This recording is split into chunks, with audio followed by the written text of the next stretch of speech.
오늘 우리에게 주신 하나님의 말씀은 시편 109편 1절부터 31절까지 말씀입니다. 봉독은 1절부터 5절, 20절부터 31절까지 하도록 하겠습니다.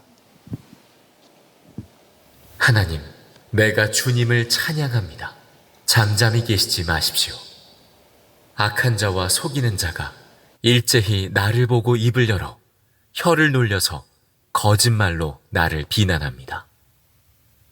미움으로 가득 찬 말을 나에게 퍼붓고 이유도 없이 나를 맹렬하게 공격합니다.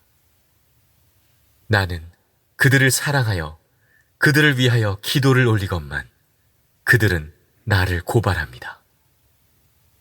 그들은 선을 오히려 악으로 갚고 사랑을 미움으로 갚습니다.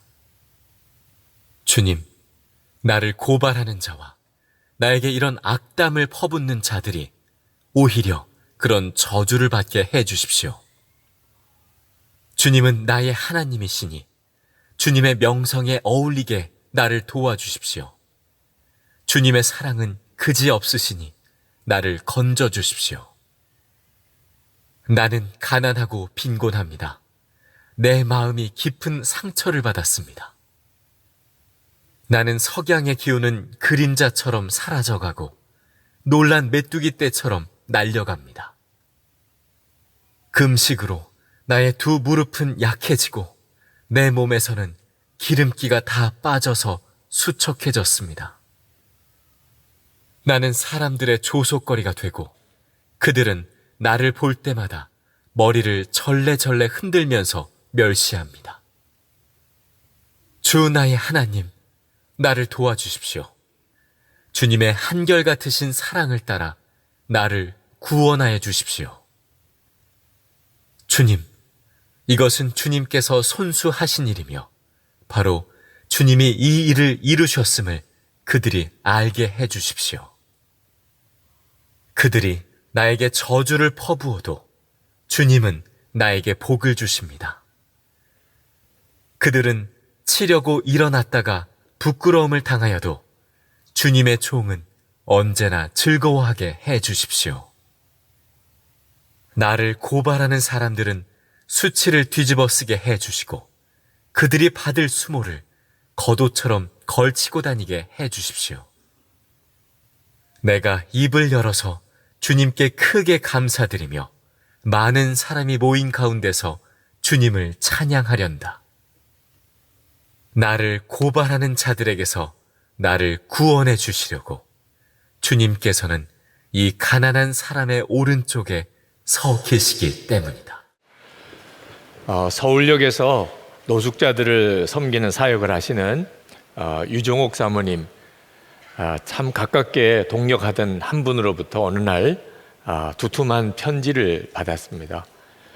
그 편지를 뜯어서 읽어보는데 5장의 편지가 쓰여져 있는데 읽는 사모님의 손이 부들부들 떨릴 정도로 너무나 충격적인 내용이었다고 그럽니다. 구절구절 다 노숙자들을 이용해서 자기 뱃속만 챙기는 아주 악한 사람이라고 비난하는 글이 그 편지에 빼곡히 쓰여져 있었습니다.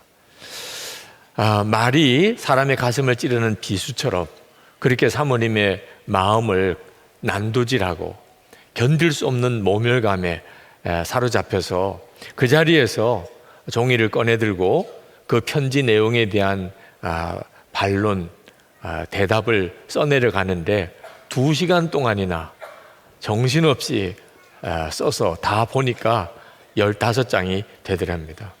그래서 그것을 접어서 편지 봉투에 들어가지 않기에 서류 봉투에다가 집어넣어서 우체국에 가서 그것을 붙이려고 갔습니다.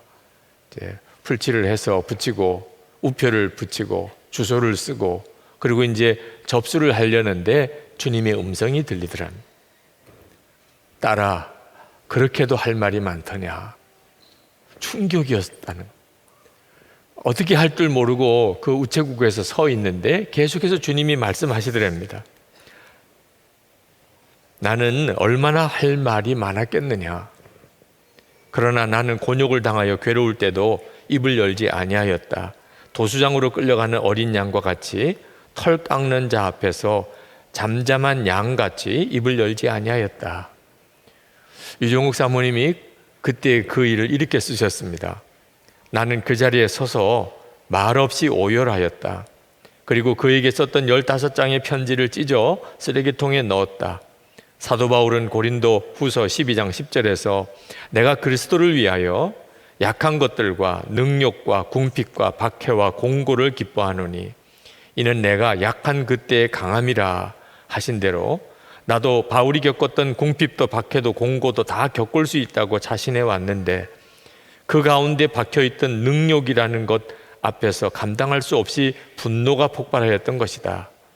주님은 가장 자부심을 가졌던 일이 여지없이 무너져 내릴 때도 변명할 말이 많아 수백 장에 달할 때도 그 능욕을 참아내는 정도가 아니라 그 능욕을 기뻐해야 한다고 하셨다. 그렇게 나는 능욕이라는 몸살을 앓고 있었다. 보름쯤 지났을 때 그에게서 전화가 왔다. 사모님, 제가 사모님께 죽을 죄를 지었어요. 그는 울먹이느라 제대로 말을 잇지 못했다. 그는 지금 나의 가장 신실한 동력자로 내 곁에 와 있다. 바울은 그의 동력자인 브리스가와 아굴라에게 그들은 내 목숨을 위하여 자기들의 목까지 내놓았다고 소개했다. 그는 나에게 있어서 브리스가와 아굴라 같은 동력자가 되었다.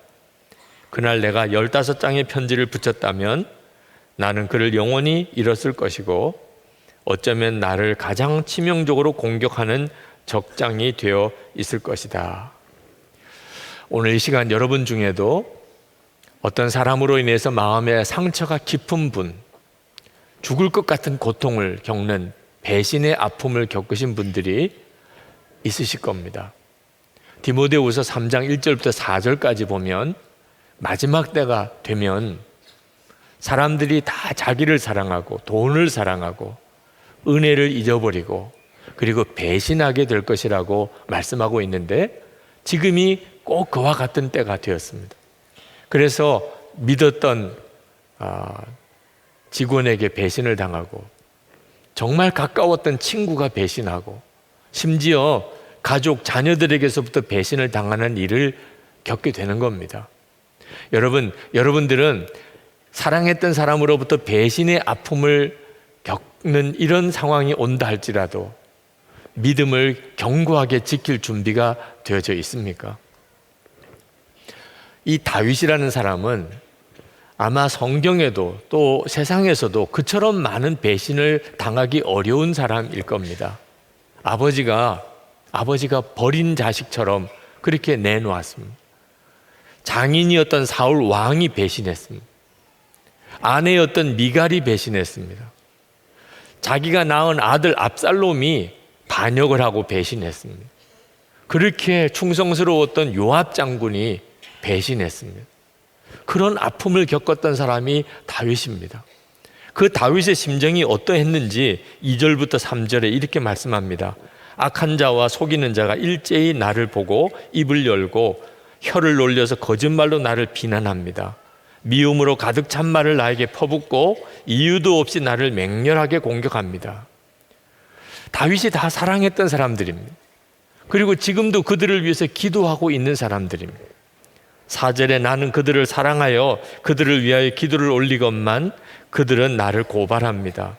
그들은 선을 오히려 악으로 갚고 사랑을 미움으로 갚습니다. 그렇게 사랑하고 기도했는데 돌아오는 것은 무서운 저주였습니다. 6절부터 19절까지 이 다윗의 대적자들이 다윗에게 했던 무서운 저주의 기도가 나옵니다. 그걸 다 읽기가 어려워서 몇 구절만 여러분에게 소개해 드립니다. 9절에 그 자식들은 아버지 없는 자식이 되게 하고 그 아내는 과부가 되게 하십시오. 10절에 그 자식들은 떠돌아다니면서 구걸하는 신세가 되고 폐허가 된 집에서마저 쫓겨나서 밥을 빌어먹게 하십시오. 13절에 자손도 끊어지고 후대에 이르러 그들의 이름까지도 지워지게 하십시오. 14절에 그의 아버지가 지은 죄를 주님이 기억하시고 그의 어머니가 지은 죄도 지워지지 않게 하십시오. 참 두려운 일은 이 읽기도 민망한 이 저주의 기도가 하나님께 드려진 기도였다는 것입니다. 그러니까 소위 그들도 하나님을 믿는 사람들이었다는 거죠. 이것은 우리를 정말 두렵게 만듭니다. 더 충격적인 것은 모든 것을 알고 계시는 하나님이심을 알면서도 그들은 거짓말로 하나님께 저주의 기도를 올려드리고 있다는 겁니다. 그러니 그들 스스로는 자기가 하는 저 거짓말이 거짓말인 줄 스스로 모르고 있다는 뜻이죠. 이렇게 된 사람이 무서운 것입니다.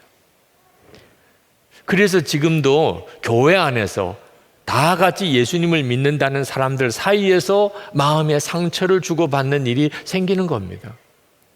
하나님의 이름으로 상대방을 저주하는 이런 끔찍한 일이 믿는 이들 사이에서도 일어나는 것입니다.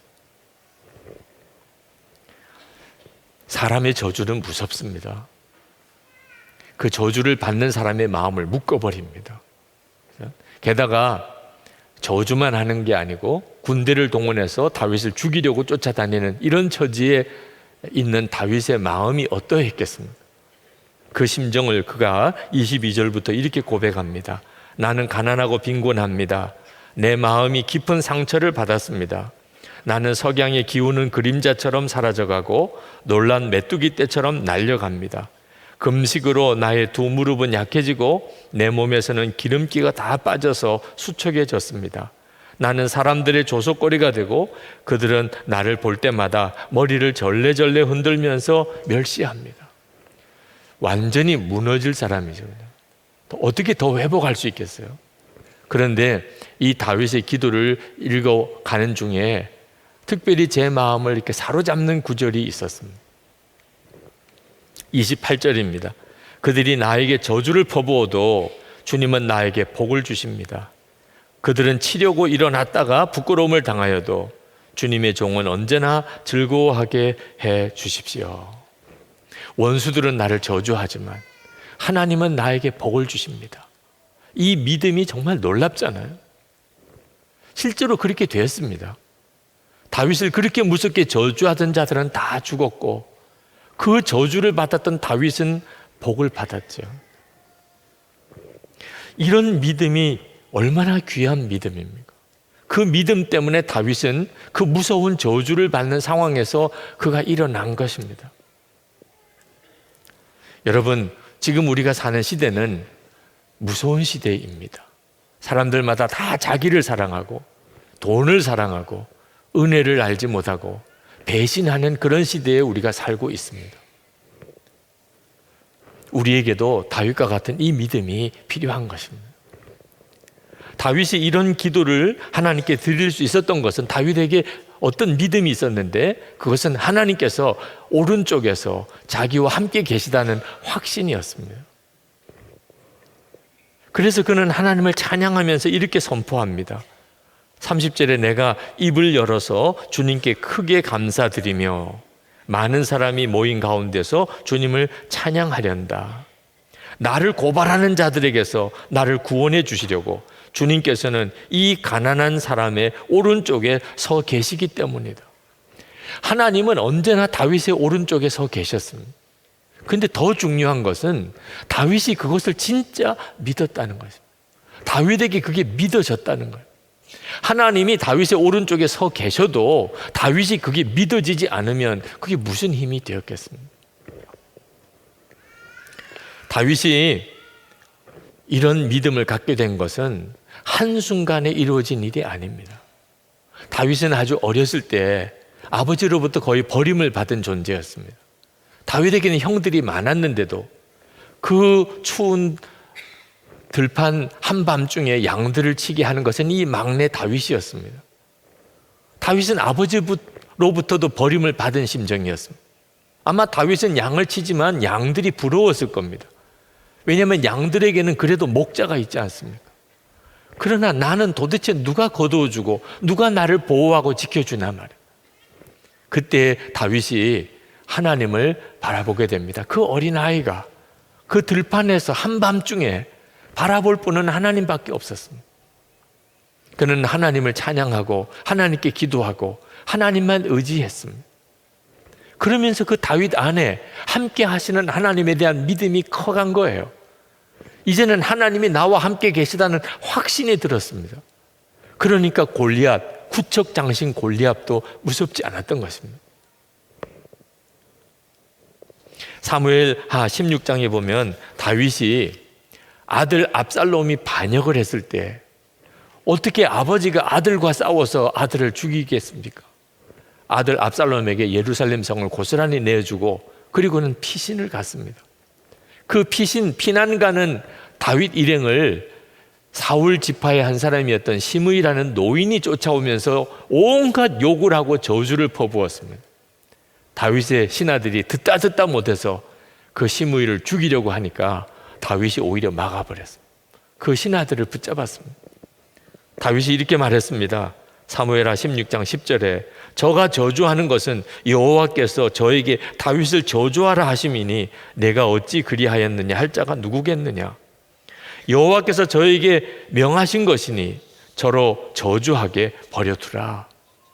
시므이가 저주를 하지만 그 저주를 들으면서 다윗의 마음속에 하나님에 대한 세 가지 믿음이 있었습니다. 하나님은 살아계시다. 하나님은 모든 걸 알고 계시다.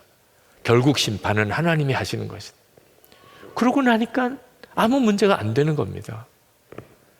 12절에 혹시 여호와께서 나의 원통함을 감찰하시리니 오늘날 그 저주 까닭에 선으로 내게 갚아주시리라.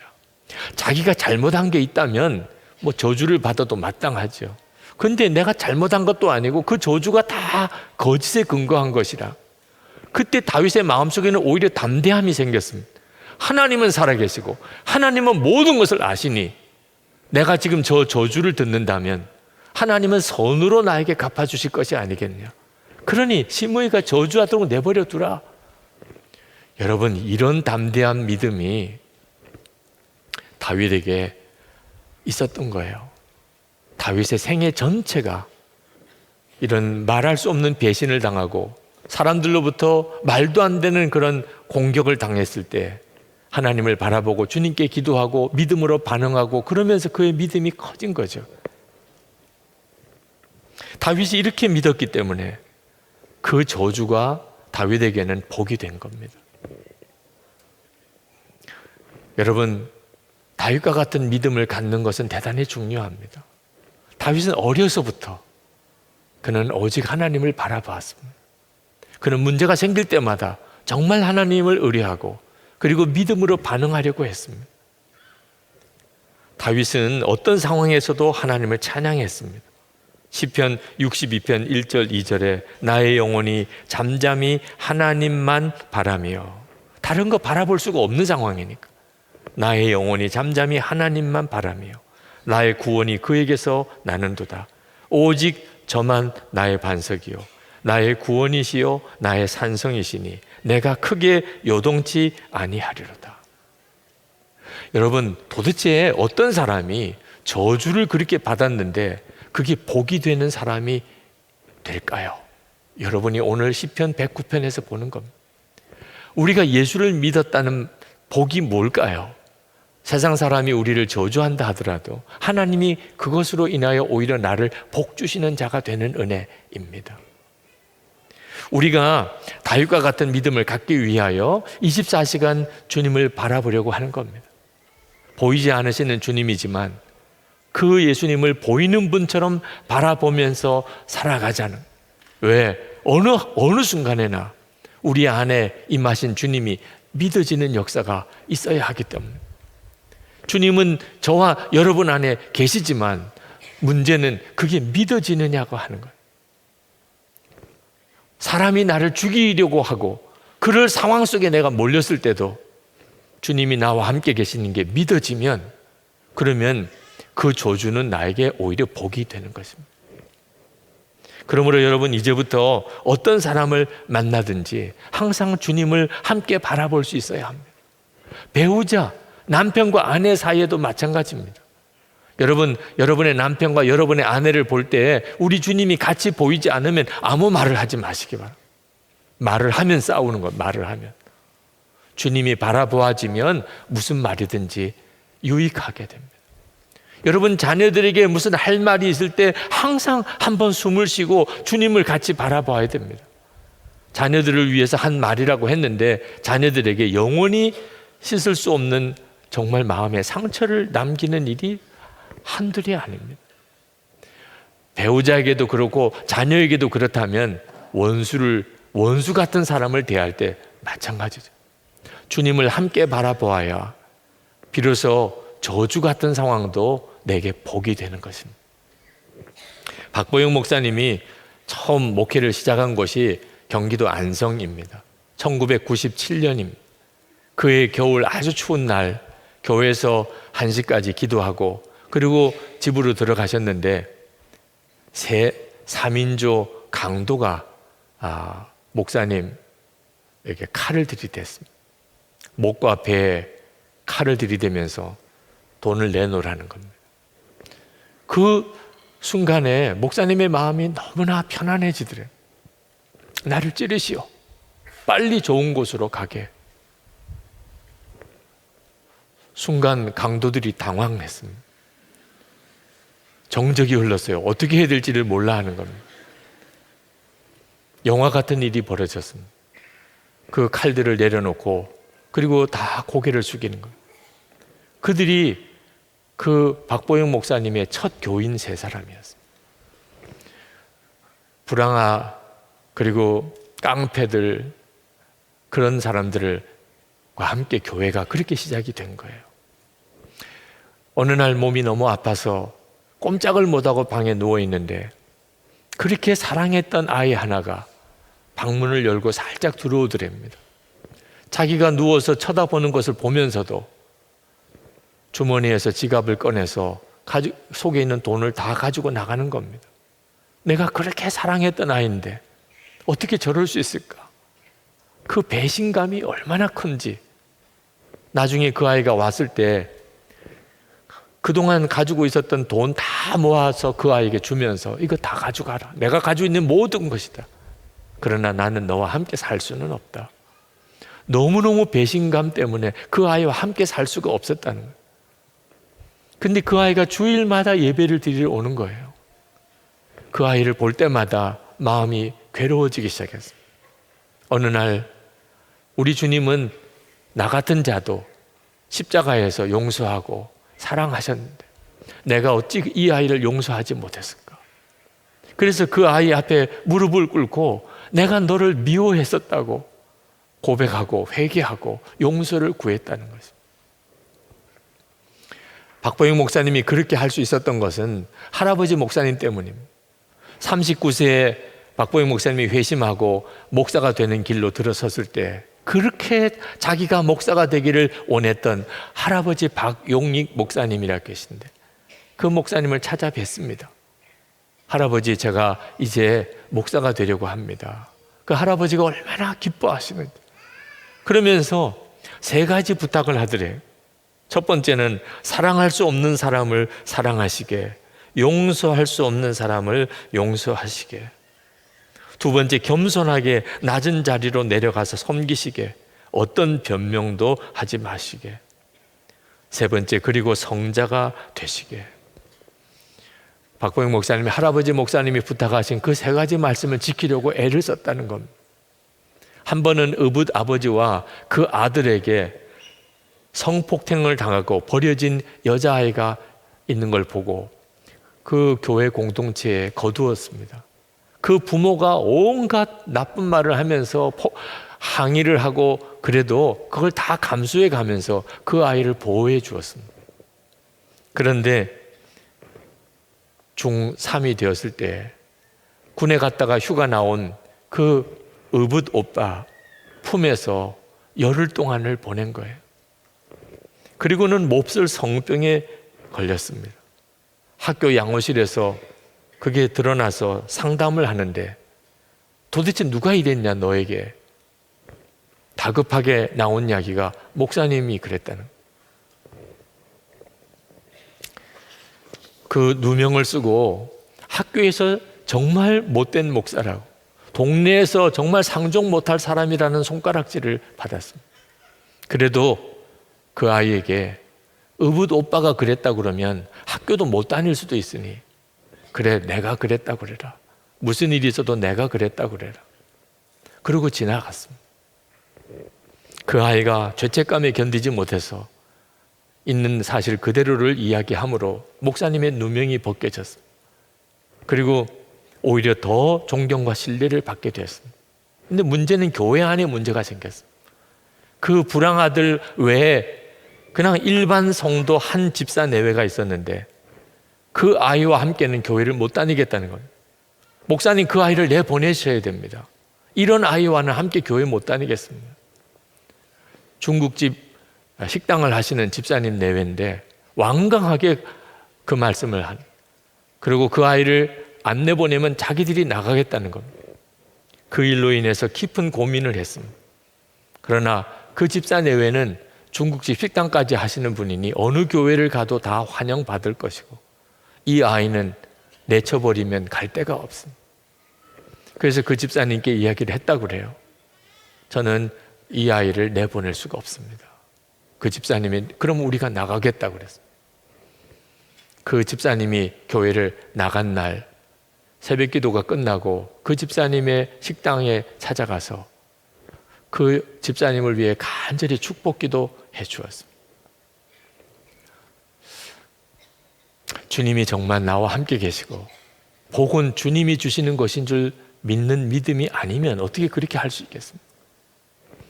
주 예수님을 믿는다는 것은 정말 놀라운 일입니다. 여러분, 여러분의 자녀들이 여러분들을 다 지켜보고 있습니다. 부모님이 무슨 어려움을 겪는지, 부모님이 지금 어떤 형편에 있는지 자녀들도 알 것은 대부분 다 압니다. 중요한 것은 그와 같은 때에 우리 예수 믿는 우리 엄마 아빠가 어떻게 말하고 판단하고 행동하느냐 하는, 거기서 그 아이들이 하나님을 만나게도 되고 하나님을 잃어버리게도 되는 것입니다. 우리 엄마 아빠가 어제는 어떤 사람이었고 오늘은 어떤 사람이 되었는지 아이들이 다 압니다. 거기서 우리 아이들은 하나님을 만나는 것입니다. 우리는 무슨 말을 하든지 무슨 행동을 하든지 지금까지 내가 받아왔던 믿음의 훈련, 소망의 훈련, 사랑의 훈련의 결정체인 겁니다. 매일매일이 그렇습니다. 벤자이어 목서가 쓴 생명과 사랑의 선물이란 책에 이런 이야기가 나옵니다. 어떤 사람이 화가에게 찾아가서 그림을 이렇게 보다가 이 그림은 도대체 얼마 만에 그리셨나요? 라고 물었습니다. 그때 그 화가가 잠시 머뭇거리다가 36년이 걸렸습니다. 그렇게 대답을 했어요. 그 화가의 나이가 36세입니다. 화가가 그림을 그리는 것은 그 화폭에다가 붓에 물감을 찍어서 그 화폭에 칠하는 것, 그 기간이 그림 그리는 기간이 아니라는 것. 어려서부터 지금까지 살아오면서 그가 겪었던 모든 삶의 결정체, 그가 깨달았고 배웠고 훈련받았던 모든 것의 결정체가 그 순간에 그가 그리는 그림 속에 담겨 있다는 거죠. 여러분, 우리가 정말 그렇습니다. 이번 한 주간도 또 우리가 어떤 사람을 만나겠고 무슨 일을 겪을 것입니다. 그때 내가 행동하는 것, 결정하는 모든 것은 여러분의 믿음의 결정체입니다. 여러분이 그동안 얼마만큼 하나님을 믿었는지, 어떤 훈련을 받았는지, 무엇을 깨달았는지 그것의 결정체인 것입니다. 그럴 때 하나님은 우리를 통해서 역사하시게 됩니다. 오늘 이 자리에 여러분 중에 정말 사랑하는 사람으로부터 배신의 아픔을 겪고 그 고통 중에 있는 분이 혹 계십니까? 사람의 말 한마디 때문에, 어떤 사람의 어떤 행동으로 인해서 마음에 깊은 상처를 가지고 있는 분이 있습니까? 오늘 해결해야 됩니다. 여러분, 이거 언제까지 가지고 있으면 안 됩니다. 여러분의 마음속에 사람에 대한 미움과 원망과 배신, 억울함, 슬픔이 있으면 하나님의 역사하심에 걸림돌이 됩니다. 하나님의 말씀대로 살 힘을 다 잃어버리게 되기 때문에, 하나님의 말씀대로 살 수 없는데 어떻게 하나님이 복을 주실 수 있습니까? 사람으로부터 받은 저주도 억울한데 하나님으로부터 복도 받을 수 없다면 도대체 이게 얼마나 억울한 일입니까? 그래서 우리 주님은 우리 마음속에 있는 원통함을 치유해 주십니다. 다윗이 그랬죠. 하나님이 내 곁에, 오른쪽 곁에 서 계시다는 믿음이 다윗을 견뎌낼 수 있게 해주신 겁니다. 복이 되게 만든 거죠. 오늘 이 시간 여러분 속에 마음의 상처가 있으신 분들은 주님이 치유해 주시기를 믿으시기 바랍니다. 여러분 정말 그런 은혜가 내게 임하기를 원하는 분들은 자리에 일어나시기 바랍니다. 사람으로부터 인해서 받았던 마음의 상처, 정말 잊어버릴 수 없는 그런 나쁜 기억, 그것 때문에 지금도 괴로운 사람, 잊어지지 않는 사람, 그게 하나님의 은혜에 걸림돌이 된다고 느끼는 분들은 오늘 해결 받으시기 바랍니다. 그동안 여러분이 들었던 것, 본 것 중에 주님으로부터 오지 않은 것들은 주님의 보혈로 씻음을 받게 되기 바랍니다.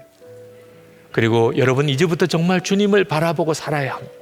항상 주님을 주목하고 사시기를 바랍니다. 이제 우리 일어선 분들은 여러분 자신의 마음속에 있는 이 배신의 아픔, 마음의 상처가 씻어지기를 기도하시고, 앉아 계신 분들은 일어선 분들이 오늘 정말 치유받고 가게 되기를, 마음의 완전한 회복을 얻고 가게 되기를 기도해 주시기 바랍니다. 우리 간절히 기도하겠습니다.